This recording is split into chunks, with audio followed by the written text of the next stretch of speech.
हमारे देश में अगर किसी की धार्मिक कट्टरता के कारण किसी मुस्लिम नागरिक को देश के प्रति अपनी भावनाएं सिद्ध करनी पड़ती हैं तो बड़ी खबर बन जाती है। लेकिन ऐसी ही किसी कट्टरता के कारण किसी मुस्लिम नागरिक को भी खुद को इस्लाम विरोधी होने के ठप्पे से बचने में गुहार लगानी पड़ती है, तो क्यों इसे मुद्दा नहीं माना जाता? क्या इसलिए क्योंकि सेलेक्टिव मुद्दे उठाने की आदत राजनीति में चलती है, जैसे वोटों की ठेकेदारी चलती आई है।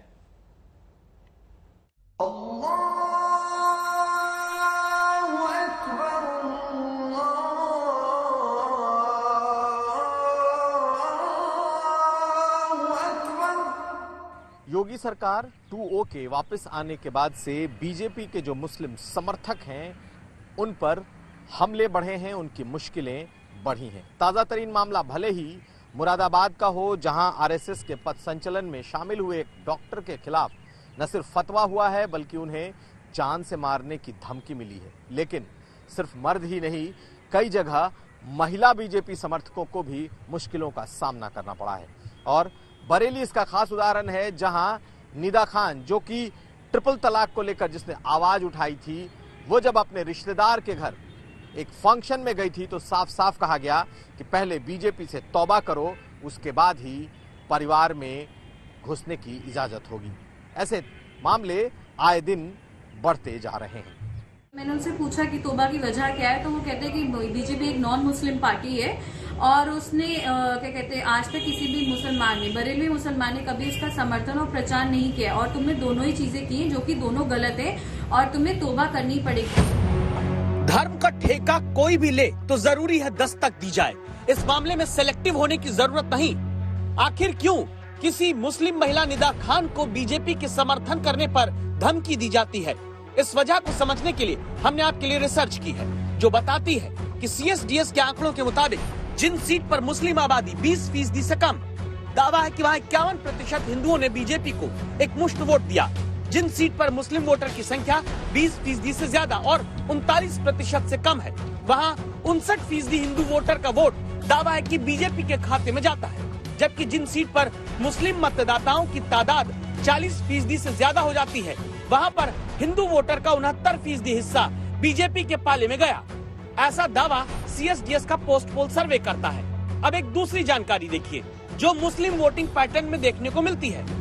जिन सीट पर मुस्लिम वोटर की संख्या 20% से कम है, वहाँ 14% मुस्लिम वोटर ने अब की बार उत्तर प्रदेश में अपना वोट बीजेपी को दिया।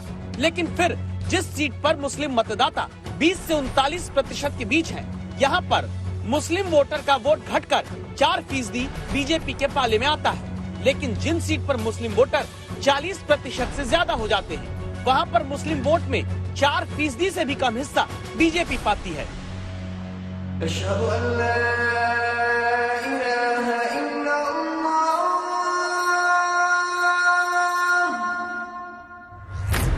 इन दो आंकड़ों से ये बात पता चलती है कि जितना मुस्लिम आबादी किसी सीट पर बढ़ती है, वहाँ उतना ही ज्यादा हिंदू वोट बीजेपी के पाले में जाता है, लेकिन मुस्लिम वोट कम होने लगता है। कैसी वोटिंग पैटर्न में बदलाव का डर कुछ लोगों को लगता है जब कोई बाबर अपने घर पर बीजेपी का झंडा लगाकर बीजेपी की खुशी में मिठाई बांटता है, जब कोई डॉक्टर निजामी संघ के पथ संचलन पर फूल बरसा देते हैं, जब कोई निदा खान बीजेपी के लिए खुश हो जाती है, जब कोई शाहरुख सैफी सोशल मीडिया में बीजेपी के समर्थन में पोस्ट डाल देते हैं।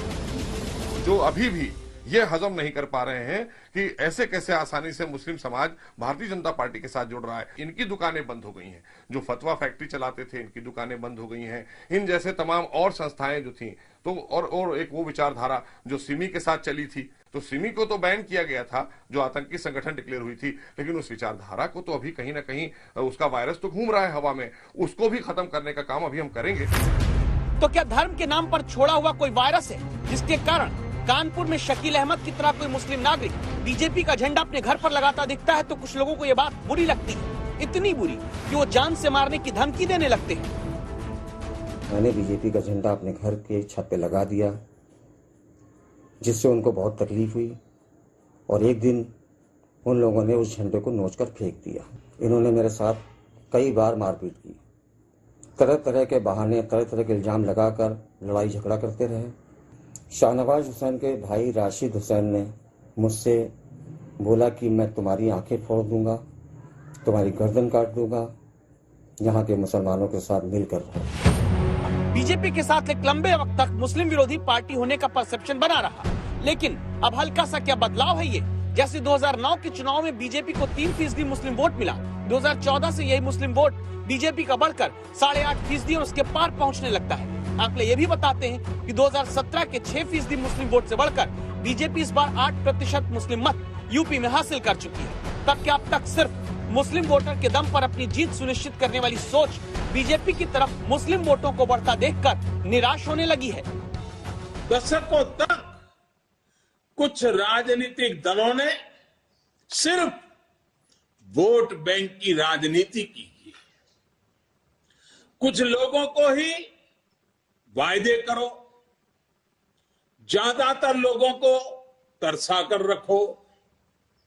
भेदभाव, भ्रष्टाचार, ये सब वोट बैंक की राजनीति का साइड इफेक्ट था।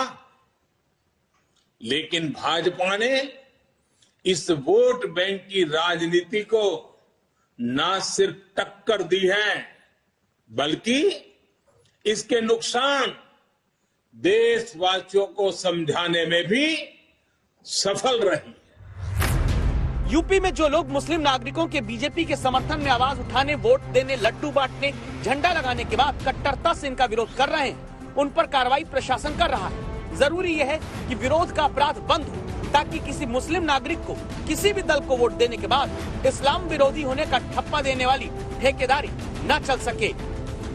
मुसलमान हूँ और हिंदुस्तानी मुसलमान, तालिबानी मुसलमान नहीं हूँ, हिंदुस्तानी मुसलमान हूँ और कलमे का शरीक हूँ, मुझे भी रखता हूँ, नमाज भी पढ़ता हूँ, कुरान भी पढ़ता हूँ।